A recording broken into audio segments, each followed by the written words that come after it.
വിജയേട്ടാ നമസ്കാരം. നമസ്കാരം. വിജയേട്ടാ, കഴിഞ്ഞ ദിവസം ഒരു വാർത്ത പുറത്തു വന്നിരുന്നു. ആ വാർത്ത 2-3 ദിവസമായിട്ട് നമ്മൾ ചർച്ച ചെയ്യുന്ന വാർത്തയാണ്.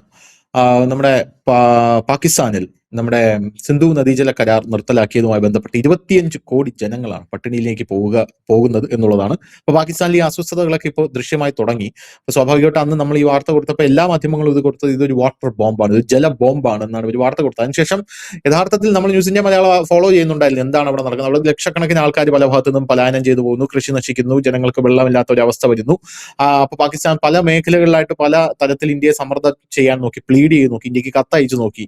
ആ കത്ത് ഇന്ത്യയിൽ വന്നിട്ട് ഇന്ത്യ അത് മൈൻഡ് ചെയ്യാത്ത ഒരു സാഹചര്യം ഉണ്ടാകുന്നു. അതിനുശേഷം നമ്മുടെ രാജ്നാഥ് സിംഗ് അടക്കം മറുപടി പറയുന്നു, പ്രതിരോധമന്ത്രി പറയുന്നു ഇനി ഈ കാര്യത്തിൽ ഒരു ചർച്ചയില്ല, ഇനി ചർച്ചയുണ്ട് എന്ന് വിദേശകാര്യമന്ത്രി പറയുന്നു, ജയശങ്കർ പറയുന്നു. അദ്ദേഹം പറയുന്നു പാക് അധീന കശ്മീർ വേണമെങ്കിൽ നമുക്ക് ചർച്ച ചെയ്യാം, അല്ലാതെ ഈ കാര്യത്തിൽ ഇനി ഒരു ചർച്ചയില്ല, ഇത് അടഞ്ഞ അധ്യായമാണെന്ന് പറയുന്നു.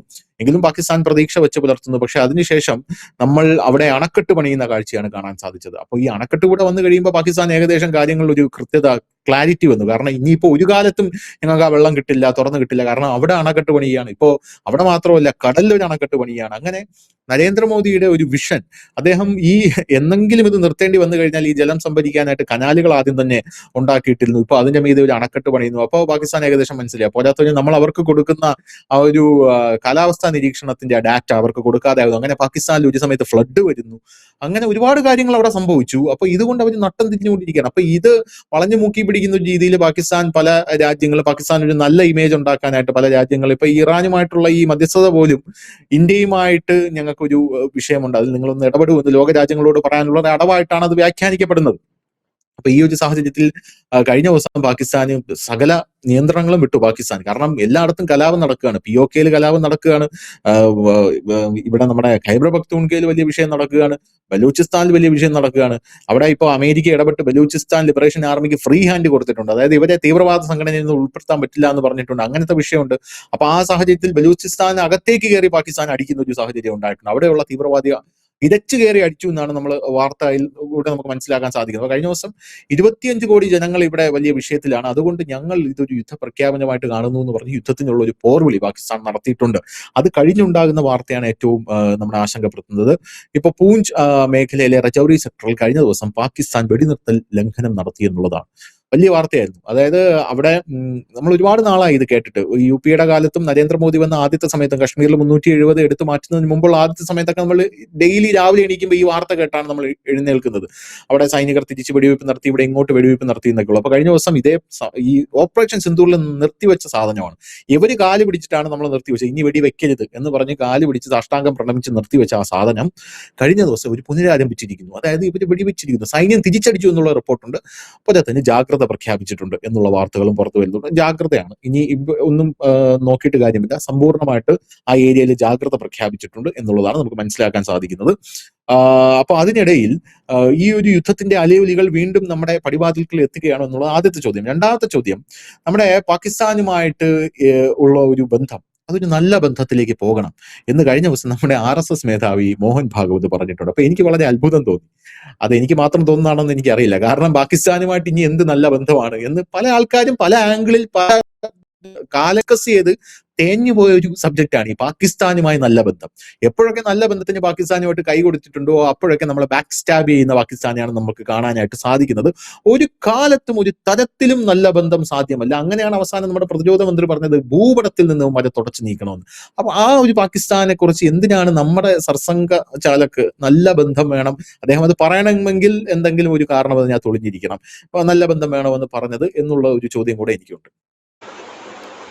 ആദ്യം തന്നെ ആ ചോദ്യത്തിൽ ക്ലിയർ ചെയ്തിട്ട് നമുക്ക് യുദ്ധത്തിന്റെ വെടിവെപ്പിലേക്ക് നമുക്ക് പോവാം. ഇപ്പൊ ധനുഷ് കഴിഞ്ഞ ദിവസം മോഹൻ ഭാഗവത് പറഞ്ഞ ആ കാര്യത്തിലാണ് ഇപ്പൊ സംസാരിച്ചത്. കുറച്ച് വർഷങ്ങൾക്ക് മുമ്പ്, കൃത്യമായി പറഞ്ഞ 1997 98 വരെ ഇന്ത്യ മഹാരാജ്യം ഭരിച്ച ശ്രീ അടൽ ബിഹാരി വാജ്പേയി, എനിക്ക് തോന്നുന്നു ഇന്ത്യയില് ഈ പാകിസ്ഥാനുമായിട്ട് വളരെ സ്നേഹത്തിൽ പോകണമെന്ന് ഏറ്റവും കൂടുതൽ ആഗ്രഹിക്കുകയും കവിത എഴുതുകയും അതിനു വേണ്ടിയിട്ട് ട്രെയിൻ സർവീസ് ആരംഭിക്കുകയും ഒക്കെ ചെയ്തിട്ടുള്ള ഒരു പ്രധാനമന്ത്രിയാണ്. അന്ന് ഞാനൊക്കെ അന്ന് കോളേജിലൊക്കെ പഠിക്കുന്ന ഒരു സമയമാണ്. എനിക്ക് തോന്നുന്നു അന്ന് അതിനെ ഏറ്റവും കൂടുതൽ ബാക്ക് ചെയ്തിരിക്കുന്നത് RSS ആണ്. അന്ന് ഇതേപോലെ തന്നെ ശ്രീ രജിബയ്യജി ആയിരുന്നു അന്നത്തെ സർസംഘ ചാലകൻ. അദ്ദേഹം ആലപ്പുഴ കായംകുളം അടക്കം വന്നു. ഞാനൊക്കെ അന്ന് ABPയുടെ ഇതുണ്ടായിരുന്നു. അന്ന് അതിൽ പങ്കെടുത്തിരുന്നത്. അന്ന് നമ്മൾ ഇതേ ചോദ്യം തന്നെ ചോദിച്ചു. അപ്പൊ അദ്ദേഹം പറഞ്ഞത്, നമ്മൾ ചർച്ച ചെയ്യുന്നതോട് തെറ്റില്ല, അതൊക്കെ ഒരു നല്ല നീക്കം. കാരണം നമ്മുടെ അയൽപക്കം കെട്ടുപോകരുത്, അയൽപക്കം ഉണ്ടാകണം. ശക്തമായ ഒരു അയൽപക്കവും സ്നേഹപരമായ അയൽപക്കവും ഉണ്ടാകുമ്പോൾ മാത്രമാണ് നമുക്കൊരു മുന്നോക്കം കിട്ടുന്നത്. അതിനകത്ത് അനവധി കാര്യങ്ങളുണ്ട്. ഒന്ന്, നമ്മുടെ നമ്മുടെ രാജ്യത്തിന്റെ പ്രതിരോധ ചെലവുകൾ ഏറിയ പങ്കും നമ്മൾ മുടക്കുന്നത് ഈ പാകിസ്ഥാനുമായിട്ടുള്ള അതിർത്തികളിലും നമ്മൾ പാകിസ്ഥാനെ അടിക്കാനുള്ള ആയുധങ്ങൾ വാങ്ങിക്കൂട്ടുന്നതിലും ഒക്കെ തന്നെയാണ് നമ്മൾ ഏറ്റവും കൂടുതൽ പണം മുടക്കുന്നത്. അതിനൊക്കെ രണ്ട് രാജ്യങ്ങൾക്കും ഗുണപ്രദമാകും, രണ്ട് രാജ്യങ്ങൾക്കും വ്യാപാര ബന്ധം നടക്കും, ഒരു സ്നേഹബന്ധത്തിൽ പോകുന്നതാണ് നല്ലത്. അതാണ് വാജ്പേയി തുടക്കമിട്ടത്. വാജ്പേയിയുടെ ഒരു ക്യാരക്ടറും അങ്ങനെ തന്നെയാണ്. പക്ഷെ അന്നും ഇതിനെതിരെ, വാജ്പേയിക്കെതിരെ വലിയ രീതിയിൽ തന്നെ ഒരു വിഭാഗം, സംഘത്തിനകത്തുള്ളതും ബി ജെ പിക്കകത്തുള്ളതുമായ ഒരു വിഭാഗം രംഗത്തെത്തിയിരുന്നു. സ്വാഭാവികം മാത്രമാണ്, സംഘത്തിൽ അത് അനുവദിക്കപ്പെടുന്നതുമാണ്. അങ്ങനെയുള്ള ചർച്ചകൾ, തുറന്ന ചർച്ചകളും സംവാദങ്ങളും അനുവദിക്കപ്പെടുന്നതും കൂടിയാണ്. അതല്ലാതെ ഒരു ഏക ഇതല്ല, ഓർഡർ അല്ലാതെ വാജ്പേയിക്ക് എല്ലാവരും എതിരെ നിൽക്കില്ല, അനുകൂലം അങ്ങനെ ചർച്ച ചെയ്യാം. ചർച്ച ചെയ്യുമ്പോഴാണല്ലോ നല്ല കാര്യങ്ങൾ ഉരുത്തിരിഞ്ഞു വരുന്നത്. അതിനുശേഷം നമ്മുടെ ശ്രീമാൻ LK അദ്വാനി പാകിസ്ഥാനിൽ പോയിരുന്നു. അദ്ദേഹം പാകിസ്ഥാൻകാരനാണ്, ശരിക്കും പറഞ്ഞ പാകിസ്ഥാനിയാണ്. വിഭജന സമയത്ത് ഇങ്ങോട്ടേക്ക് വന്നതാണല്ലോ. കറാച്ചിയിൽ അദ്ദേഹം പോയിരുന്നു. അവിടെ മുഹമ്മദ് അലി ജിന്നയുടെ ശവകുടീരം അദ്ദേഹം സന്ദർശിക്കുകയും സന്ദർശന ബുക്കിൽ അദ്ദേഹം വളരെ മഹത്തായ കാര്യങ്ങൾ എഴുതി പിടിപ്പിക്കുകയൊക്കെ ചെയ്തു. അന്ന് അദ്വാനി നേരിടേണ്ടി വന്നത് രൂക്ഷ വിമർശനമായിരുന്നു. കാരണം അദ്വാനിയെ വാജ്പേയിയെ പോലല്ല സംഘപരിവാർ കാണുന്നത്, ഇല്ലെങ്കിൽ BJP-ക്കാർ കാണുന്നത്. ഈ അദ്വാനി കുറച്ചുകൂടെ ഒക്കെ തീവ്ര ഹിന്ദുത്വത്തിന്റെ മുഖമായിരുന്നു. അപ്പം പുള്ളി പാകിസ്ഥാനിൽ പോയി എന്നതിൽ അമർഷമുണ്ട് എങ്കിൽ പോലും അതിനേക്കാൾ വലിയൊരു കൊലച്ചതിയാണ് അവിടെ പോയിട്ട് ഈ ജിന്നയുടെ ശവകുടീരം സന്ദർശിക്കുകയും നല്ല കാര്യങ്ങൾ ആ സന്ദർശനമൊക്കെ എഴുതി വെക്കുകയും ചെയ്തു. അങ്ങനെ വലിയ രീതിയിലുള്ളത് ചർച്ചയായി മാറി. പക്ഷെ അന്നേരം അത് എങ്ങനെയാണ് പിന്നീട് അത് മാറിയെന്ന് വെച്ചാൽ, ഇദ്ദേഹം പാകിസ്ഥാൻകാരനായിരുന്നു. കാരണം വിഭജിക്കുന്ന സമയത്ത്, വിഭജന സമയത്ത് ഇങ്ങോട്ട് വന്നു. അന്നൊരു ഇന്ത്യയല്ലേ ഉള്ളൂ, പാകിസ്ഥാൻ എന്നുള്ള രാജ്യം സെപ്പറേറ്റ് ഇല്ല, ഒറ്റ രാജ്യമായിട്ട് കിടക്കുന്ന സമയത്താണ്. അത് പാകിസ്ഥാൻകാരനാണെന്ന് പറയാൻ കഴിയില്ല. വിഭജന സമയത്ത് അദ്ദേഹം വരികയും ചെയ്തിരുന്നതാണ്. അപ്പൊ അങ്ങനെയൊക്കെയുള്ള ഒരുപാട് സംവാദങ്ങൾ ഇതിനകത്ത് വന്നിരുന്നു. എപ്പോഴും നമ്മുടെ ഒരു പോളിസി എന്ന് പറഞ്ഞാൽ, നമ്മുടെ രാജ്യത്തിന്റെ പോളിസി എന്ന് പറഞ്ഞാൽ, നമ്മളെ പോലെ തന്നെ നമ്മുടെ അയൽപക്കവും രക്ഷപ്പെട്ട് കിടക്കണം, നല്ല രീതിയിൽ കിടക്കണം. അതായത് നമ്മുടെ നാട്ടിൻപുറത്തൊരു ചൊല്ലുണ്ട്, നമ്മൾ കെട്ടാലും നമ്മുടെ അയൽ കെട്ടരുതെന്ന് ഒരു പഴഞ്ചൊല്ലുണ്ട്. കാരണം നമ്മുടെ അയൽപക്കം കെട്ട് കഴിഞ്ഞാൽ ഒരുപാട് പ്രശ്നമാണ്. കടം മേടിക്കും, ഒന്നാമത്തെ കാര്യം. അയൽപക്കം അല്ലേ, കൊടുക്കാതിരിക്കാൻ പറ്റത്തില്ല. പഞ്ചസാര കൊടുക്കണം, തേയില കൊടുക്കണം, പണം കൊടുക്കണം, അങ്ങനെ പലതും കൊടുക്കണം. ഒന്ന്. രണ്ടാമത്തെ കാര്യം, അയൽപക്കത്തെ പ്രശ്നങ്ങളാണെങ്കിൽ എന്നും നമുക്ക് സ്വസ്ഥതയോടെ ഉറങ്ങാൻ കഴിയത്തില്ല. അവിടുത്തെ ബഹളവും അവിടുത്തെ ഇടിയും പിടിയും കേൾക്കേണ്ടി വരും. മൂന്ന്, അതിരുമാന്തൽ തർക്കവുമായി നമ്മൾ അയൽപക്കമായിട്ട് എന്നും ഇടിവെക്കേണ്ടി വരും. സ്നേഹപൂർവ്വമായി പോവുകയാണെങ്കിൽ പ്രശ്നങ്ങളൊന്നുമില്ല, സന്തോഷത്തോടെ നമുക്ക് പോകാൻ പറ്റും. നമ്മളെവിടെങ്കിലൊക്കെ വീട് പൊട്ടി പോവുകയാണെങ്കിൽ അയൽപക്കത്തൊന്ന് പറഞ്ഞിട്ട് പോകാൻ പറ്റും, ഒരു കണ്ണ് ഇവിടെ വേണമെന്ന് പറയാൻ പറ്റും. അയൽപക്കത്തായിട്ട് വെറുപ്പിച്ച് നിന്ന് കഴിഞ്ഞാൽ ശത്രുതയാണെങ്കിൽ ഇതൊന്നും നടക്കുന്ന കേസല്ല. ഇത് നമ്മുടെ നാട്ടിൻപുറത്തെ വീടിന്റെ അവസ്ഥയാണ്. അപ്പൊ നല്ലതാണ്, ചർച്ചകൾ കൊണ്ട് പ്രശ്നങ്ങൾ തീരുമെങ്കിൽ നല്ലതാണ്. കാരണം ഇരു രാജ്യങ്ങളിലും ജനങ്ങൾ അത് ആഗ്രഹിക്കുന്നുമുണ്ട്. അതുകൊണ്ട് തുറന്ന ഇടുന്ന വാദം. പക്ഷെ ആ ചർച്ച ജമ്മു കാശ്മീരിനെ കുറിച്ച് ആകരുത്. ആ ചർച്ച ഇപ്പോൾ ഭീകരവാദം നിർത്തുന്നതിനെ കുറിച്ചാകണം, പാക് അധിനിവേശ കാശ്മീരിനെ കുറിച്ചാകണം, ഒപ്പം തന്നെ ഈ അതിർത്തി കടന്നുള്ള ഈ നുഴഞ്ഞുകയറ്റക്കാരെ തടയുന്നതാകണം ചർച്ച. അത് കഴിഞ്ഞതിന് ശേഷം സിന്ധു നദീ ജലകരാർ ചർച്ച ചെയ്യുന്നത് തെറ്റില്ല. കാരണം അതെല്ലാം അവർ പാകിസ്ഥാൻ അതൊക്കെ നിർത്തുകയാണെങ്കിൽ വെള്ളം വിട്ടുകൊടുക്കുന്നതിൽ എന്താണ് തെറ്റ്? ഒരു തെറ്റ് വേണത്തില്ല. അതൊക്കെ ഇന്ത്യ പറയുകയും ചെയ്തിട്ടുണ്ടല്ലോ, നിങ്ങൾ നിർത്തി കഴിഞ്ഞാൽ ഞങ്ങൾ തരാൻ തയ്യാറാണെന്ന് പറയുകയും ചെയ്തിട്ടുണ്ട്. ഈ കത്തിന്റെ കാര്യം പറയുന്നു. ഈ കത്ത് ഈ സിന്ദൂറൊക്കെ തുടങ്ങുന്നതിന് മുമ്പ് 3 തവണ ഇന്ത്യ പാകിസ്ഥാന് കത്തയച്ചു. എന്തിനായിരുന്നു ആ കത്ത്? സിന്ധു നദീജല കരാറിന്റെ കാലാവധി തീരുന്നു, നമുക്ക് ഇത് തന്നെയാണ് ഇപ്പൊ ബംഗ്ലാദേശിന്റെ ടീസ്റ്റ ഗംഗാജലം പങ്കിടുന്നതുമായിട്ടുള്ള അതും തീരുകയാണ് ഇപ്പൊ ഈ വർഷം അവസാനം. അതും ഇത് തന്നെയാണ്. അപ്പൊ നമ്മൾ അവർക്ക് കത്തയച്ചു പാകിസ്ഥാന്. കാരണം നമുക്ക് ഇതിനകത്തൊരു കുറച്ച് അമെന്റ്മെന്റുകൾ കൊണ്ടുവരേണ്ടതായിട്ടുണ്ട്. കാരണം ഇപ്പോൾ ഒരുപാട് വെള്ളം നിങ്ങൾക്ക് തരുന്നുണ്ട്, കാരണം നിങ്ങൾക്ക് ആ വെള്ളത്തിന്റെ ആവശ്യമൊന്നും തന്നെ ഇല്ല. അപ്പൊ ഞങ്ങൾക്ക് ഇവിടെ ഞങ്ങളുടെ വൈദ്യുതി പദ്ധതിക്കൊക്കെ വേണ്ടിയിട്ട് ഞങ്ങൾ കുറച്ച് വെള്ളം സംഭരിക്കാൻ പോകുന്നു എന്നൊക്കെ പറഞ്ഞിട്ട് ഒരുപാട് കാര്യങ്ങൾ. ഈ കത്ത് എഴുതിയിട്ട് ഒരൊറ്റ തവണ പോലും പാകിസ്ഥാൻ റിപ്ലൈ കൊടുത്തില്ല, കത്ത് മൈൻഡ് ചെയ്തില്ല. ഇന്നിപ്പോൾ അവർ കത്തയച്ചിട്ട് മൈൻഡ് ചെയ്യുന്നില്ലെന്ന് പറയുന്നില്ല ഇന്ത്യ ഇതിന് മുമ്പ് കത്തയച്ചിരുന്നതാണ്. നമുക്കിത് ചർച്ച ചെയ്യാം, നമുക്കിതൊന്ന് ഇതാക്കാം, ഇത് മൈൻഡ് ചെയ്തിട്ടില്ല ഇമാര്. ഇപ്പൊ കിടന്ന് കത്തയച്ചുകൊണ്ടിരിക്കുന്നു. നമ്മൾ മൈൻഡ് ചെയ്യേണ്ട കാര്യങ്ങളൊന്നുമില്ല. കാരണം ഇത് നേരെ സ്നേഹത്തിൽ ഇരുന്നപ്പോൾ നമ്മൾ അങ്ങോട്ട് കത്തയച്ചതാണ്, അവർ മറുപടി ഒന്നും ഉണ്ടായിരുന്നുമില്ല. ബംഗ്ലാദേശിന്റെ വിഷയം ഇത് തന്നെയാണ്. അത് ഈ വർഷം അവസാനത്തോടുകൂടിയാണ് ഇത് ചർച്ചകൾ നടക്കുന്നത്. കാരണം ഈ കരാറ് പുതുക്കുമ്പോഴത്തേനും ആ പഴയ കരാറിൽ നിന്ന് അല്ലല്ലോ ഇപ്പം ഭൂപ്രകൃതിയും പലതും മാറി പറഞ്ഞിട്ടുണ്ട്. അപ്പൊ അതിനനുസരിച്ച് തന്നെ വ്യത്യാസങ്ങളും വരും. ഈ വെള്ളം കൊടുക്കുന്നത് സംബന്ധിച്ചോ അതിന്റെ അളവ് സംബന്ധിച്ചും ഒക്കെയാണ്. അതാണ് ആ ഒരു കാര്യത്തിലേക്ക് വരും.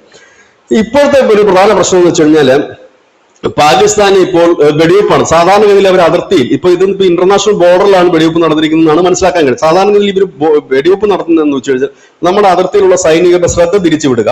ആ ശ്രദ്ധ തിരിച്ചുവിടുന്ന സമയം കൊണ്ട് ഈ ഭീകരവാദികളെ നുഴഞ്ഞു കയറുന്നതിന് വേണ്ടിയിട്ട് ഒരു വഴി ഉണ്ടാക്കുക, ഒരു മറ ഉണ്ടാക്കി കൊടുക്കാൻ വേണ്ടിയിട്ടാണ് സാധാരണഗതിയിൽ അവർ വെടിവെപ്പ് നടത്തുന്നത്. പക്ഷെ ഈ വെടിവെപ്പ് അത്തരത്തിൽ കാണാൻ കഴിയില്ല. കാരണം ഇപ്പോൾ തന്നെ വലിയൊരു ടെൻഷൻ പാകിസ്ഥാൻ നിലനിൽക്കുന്നുണ്ട്. ഇന്ത്യക്കെതിരെ അത് തിരിച്ചുവിടാൻ വേണ്ടി പാക് ഭരണകൂടം നന്നായി ശ്രമിക്കുന്നുണ്ട്. ഇപ്പോൾ ഇറാനും അമേരിക്കയും തമ്മിൽ ഒരു എന്താണ് ചെറിയ ഷോർട്ട് ബ്രേക്ക് പ്രഖ്യാപിച്ചിരിക്കുന്ന ഒരു സാഹചര്യം കൂടിയാണിത്. ഈ അവസരം മുതലെടുത്തുകൊണ്ട് പാകിസ്ഥാൻ മനുഷ്യ നേരത്തെ പറഞ്ഞതുപോലെ ഈ സിന്ധു നദീജല വിഷയം ഇന്റർനാഷണൽ വൽക്കരിച്ചുകൊണ്ട് വലിയ വിഷയമാക്കാൻ സാധ്യതയുണ്ട്. കാരണം പാകിസ്ഥാനെ സംബന്ധിച്ച് ഇപ്പോൾ അവരുടെ ശ്രദ്ധ, അവിടുത്തെ ജനങ്ങളുടെ ശ്രദ്ധ, ഇല്ലെങ്കിൽ ലോകത്തിന്റെ ശ്രദ്ധ അവർക്ക് തിരിച്ചു വിടേണ്ടതായിട്ടുണ്ട്. കാരണം ഇപ്പോൾ ഈ ഇറാൻ അമേരിക്ക യുദ്ധം നടക്കുന്നതുകൊണ്ട് മാത്രം നമ്മൾ ആരും ചർച്ച ചെയ്യപ്പെടാതെ, അല്ലെങ്കിൽ ലോകം ചർച്ച ചെയ്യപ്പെടാതെ പോയ അനവധി വിഷയങ്ങളുണ്ട്. അതിലൊന്ന് അഫ്ഗാനിസ്ഥാൻ പാകിസ്ഥാൻ സംഘർഷങ്ങളാണ്. ബോംബിംഗ് നടന്നു, നമ്മളത് എടുത്തിരുന്നു, 3-4 ദിവസം മുമ്പ് ആ വാർത്ത നമ്മൾ നൽകിയിരുന്നു. ബോംബിംഗ് നടന്നു. ഒന്ന് ബലൂചിസ്ഥാനിലെ സംഘർഷം, അത് പാരമ്യതയിലെത്തിയിരിക്കുന്നു. ബലൂചിസ്ഥാൻ ലിബറേഷൻ ആർമിയെ ഭീകര സംഘടനയായി പ്രഖ്യാപിക്കാൻ കഴിയില്ലെന്ന് അമേരിക്ക പറഞ്ഞിരിക്കുന്നു. ഇത് കൂടുതൽ പ്രചോദനം അവർക്ക് നൽകിയിരിക്കുന്നു. POK നാളിത് വരെ കാണാത്ത വലിയ കലാപം നടക്കുന്നു. ഇതിന്റെ ഇടയിലാണ് കുടിവെള്ള പ്രശ്നവും കൃഷിക്ക് ആവശ്യമായ വെള്ളവും ഒക്കെ വരുന്നത്. അപ്പോൾ സ്വാഭാവികമായി തന്നെ അവർക്ക് ശ്രദ്ധ, ഞാൻ എപ്പോഴും പറയും, പാകിസ്ഥാനിൽ ടെൻഷൻ കൂടുമ്പോഴാണ് അവർ ഇന്ത്യയിൽ ഭീകരപ്രവർത്തനം നടത്തുന്നതും ഇന്ത്യയിലെ ചൊറിയുന്നതുമൊക്കെ. കാരണം ഇതൊരു കാഫിർ രാജ്യമാണ് അവരെ സംബന്ധിച്ച്. അപ്പോൾ ഇന്ത്യക്കെതിരെ എന്തെങ്കിലും നടത്തുമ്പോൾ പാക് ജനത ഒറ്റക്കെട്ടായിട്ട് പാക് ഭരണകൂടത്തിന്റെ ഒപ്പം നിൽക്കും. ഇത് തന്നെയാണ് അവരെല്ലാ കാലവും പയറ്റുന്ന ടെക്നിക്ക്. പക്ഷെ ഓപ്പറേഷൻ സിന്ദൂറിൽ നമ്മൾ കൊടുത്ത അടിയുടെ ആ ഒരു വേദന ഇപ്പോഴും അവരുടെ കയ്യിലുണ്ട്. അതുകൊണ്ടാണ് എടാപിടി എന്ന് പറഞ്ഞൊരു പ്രശ്നത്തിലേക്ക് വരാത്തത്. ഇപ്പോഴത്തെ പാകിസ്ഥാന്റെ ഭാഗത്തുനിന്ന് വെടിവെപ്പ് ഉണ്ടായിരിക്കുന്നു. ഇന്ത്യ ആണെങ്കിൽ ഇന്നലെ നമ്മൾ ഒരു മിസൈൽ പരീക്ഷണം നടത്തി. ഇന്നലെ അല്ല, ഒരു വലിയ മിസൈൽ പരീക്ഷണം നടത്തിയിട്ടുണ്ട് കഴിഞ്ഞ ദിവസം. അഗ്നി 6 മിസൈൽ പരീക്ഷണമാണ് നടത്തിയത്. 12,000 കിലോമീറ്റർ റേഞ്ചുള്ള ലോകത്തിലെ തന്നെ, അതായത് അമേരിക്ക, റഷ്യ, ചൈന, ഉത്തര കൊറിയയ്ക്ക് ശേഷം 5ാമത്തെ രാജ്യമായിട്ട് ഇന്ത്യ മാറുക. ലോങ് റേഞ്ചിലുള്ള ബാലിസ്റ്റിക് മിസൈലുള്ള രാജ്യം. 12,000 കിലോമീറ്റർ എന്ന് പറയുമ്പോൾ ഏതാണ്ട് ഭൂഖണ്ഡത്തിന്റെ ഒരു അതിർത്തി മുതൽ അങ്ങേ അറ്റം വരെ ചെല്ലുന്ന രീതിയിലുള്ള മിസൈലുകൾ വരെ നമ്മൾ പരീക്ഷിച്ച് കഴിഞ്ഞിരിക്കുന്നു. അതൊക്കെ വളരെ പെട്ടെന്നാണ് കേന്ദ്ര സർക്കാർ DRDOക്ക് പെർമിഷൻ കൊടുത്തത്. എത്രയും പെട്ടെന്ന് ഇത് ചെയ്യണം. കാരണം അവരൊരു നന്ദി പറഞ്ഞുകൊണ്ട്, കേന്ദ്രത്തിന് നന്ദി പറഞ്ഞുകൊണ്ട് അവിടെ ഒരു കുറിപ്പുണ്ടായിരുന്നു, ഞങ്ങൾക്ക് ഈ പരീക്ഷണം നടത്താനുള്ള ഒരു പെർമിഷൻ തന്നതിന് നന്ദി എന്ന് പറഞ്ഞിട്ട്. അപ്പം ആ ഒരു നന്ദി, കാരണം അവിടുത്തെ ജനങ്ങളെ ഒഴിപ്പിച്ചത്, കന്നുകാലികളെ ഒഴിപ്പിച്ചത്, 3.25 ലക്ഷത്തോളം ജനങ്ങളെയാണ് അവിടുന്ന് ഒഴിപ്പിച്ചത് ഈ പരീക്ഷണം നടത്താൻ വേണ്ടിയിട്ട് തന്നെ. അപ്പം ഇങ്ങനെയുള്ള ഒരു രീതിയിലേക്ക് നമ്മൾ വളരെ ഫാസ്റ്റ് ആയിട്ട് പോകുന്നു, വളരെ തിരക്ക് പിടിച്ച് S-400 എത്തിക്കുന്നു. ഒപ്പം തന്നെ നമ്മൾ അതിർത്തിയൊക്കെ സുസജ്ജമാക്കുന്നു. ഏത് നിമിഷവും അതുണ്ടാകാമെന്ന് ഏവരും പ്രതീക്ഷിക്കുന്നു. നമ്മൾ മാത്രമല്ല, ലോകത്തെല്ലാവരും തന്നെ അത് പ്രതീക്ഷിക്കുന്നു. അമേരിക്ക പാകിസ്ഥാൻ സംഘർഷം സാധിക്കാതെ ഇല്ലാതിരിക്കാൻ ഒരു വഴിയുമില്ല. അതിന്റെ ഒരു പ്രധാന കാരണമായിട്ട് സിന്ധു നദീജലം മാറുകയാണ്. ഇപ്പോൾ വെടിവെപ്പ് തുടങ്ങിയിട്ടുണ്ട്, വെടിവെപ്പ് വെടിവെച്ചിട്ടുണ്ട്, തിരിച്ചടിച്ചിട്ടുമുണ്ട്. അത് അവിടം കൊണ്ട് തീർന്നാൽ നല്ലത്. ഇതിനെ ചൂട് പിടിച്ചുകൊണ്ട് ഇനി വരും ദിവസങ്ങളിലൊക്കെ മറ്റു തരത്തിലുള്ള ആക്രമണങ്ങളോ ഡ്രോൺ അറ്റാക്കുകളോ മറ്റോ ഒക്കെ വന്നു കഴിഞ്ഞാൽ സംഭവം കുറച്ചുകൂടി മറിയും. കാരണം ഭരണകൂടവും സൈന്യവും സൈന്യത്തിനകത്തുള്ള ഉപഗ്രൂപ്പുകളും എല്ലാം തന്നെ സെപ്പറേറ്റഡ് ആണ് പാകിസ്ഥാൻ. അതുകൊണ്ട് ആരെന്ത് ചെയ്യുമെന്നുള്ള കാര്യം ഷഹബാസ് ഷെരീഫിനൊന്നും വലിയ ബോധവും പൊക്കണമൊന്നും കാണത്തില്ല. ഇവിടെ വെടിവെപ്പും കാര്യങ്ങളൊക്കെ കയറി നടന്നു കഴിയുമ്പോഴും ഇന്ത്യ തിരിച്ചടിച്ച് കഴിയുമ്പോഴൊക്കെ ആയിരിക്കും പലപ്പോഴും അവർ അറിയുന്നത്. ഏതായാലും ഇനിയിപ്പോ കഴിഞ്ഞ കുറെ ദിവസങ്ങളായിട്ട് പാകിസ്ഥാൻ ഇന്ത്യക്കെതിരെ വലിയ ഭീഷണിയാണ് മുഴക്കിക്കൊണ്ടിരിക്കുന്നത്. അവർ പറയുന്നത് ഈ ഐക്യരാഷ്ട്രസഭയുടെ ആർട്ടിക്കിൾ 51 പ്രകാരം ഈ ജലം നൽകാതിരിക്കുന്നത് യുദ്ധമായി കണക്കാക്കണം. അങ്ങനെ ഇന്ത്യ ഒരു യുദ്ധ പ്രഖ്യാപനമാണ് നടത്തിയിരിക്കുന്നതെന്നല്ല പാകിസ്ഥാൻ പറയുന്നത്. ഇന്ത്യ യുദ്ധം നടത്തുകയാണ് ഞങ്ങളുമായിട്ട്. കാരണം ജലം ഐക്യരാഷ്ട്രസഭയുടെ ഈ കോട്ടിങ്, ഈ നിയമം ഉദ്ധരിച്ചുകൊണ്ടാണ് അവരിത് പറയുന്നത്. ജലം തരുന്നില്ല, ഞങ്ങളുമായി യുദ്ധത്തിലാണ് ഇന്ത്യ, അപ്പോൾ ഞങ്ങൾ തിരിച്ചടിക്കണ്ടേ, ഞങ്ങൾ അവരെ ആക്രമിക്കണ്ടേ, അതുകൊണ്ട് തന്നെ ഞങ്ങൾ യുദ്ധ പ്രഖ്യാപനമായി ഇതിനെ കാണുന്നു, ഞങ്ങൾ തിരിച്ചടിക്കുന്നു, അടിക്കാൻ പോകുന്നു എന്നാണ് അവർ കഴിഞ്ഞ ദിവസം പറഞ്ഞിരിക്കുന്നത്. നിരന്തരം അവർ പറഞ്ഞുകൊണ്ടിരിക്കുന്നു. അത് ഇതിനൊരു തുടക്കമാണോ ഇതെന്നറിയില്ല. എങ്കിൽ പോലും ആ ഒരു വെടിവെപ്പ് നടന്നു. ഒരുപക്ഷെ അതിന്റെ വെടിവെപ്പൊക്കെ ഇപ്പോൾ അവസാനിച്ചിട്ടുണ്ടാകാം. പക്ഷെ അതൊരു തുടക്കമാകാം. ഒരുപക്ഷെ അത് കുറച്ചുകൂടി രൂക്ഷമാകാനുള്ള സാധ്യതകളും നിലനിൽക്കുന്നുണ്ട്.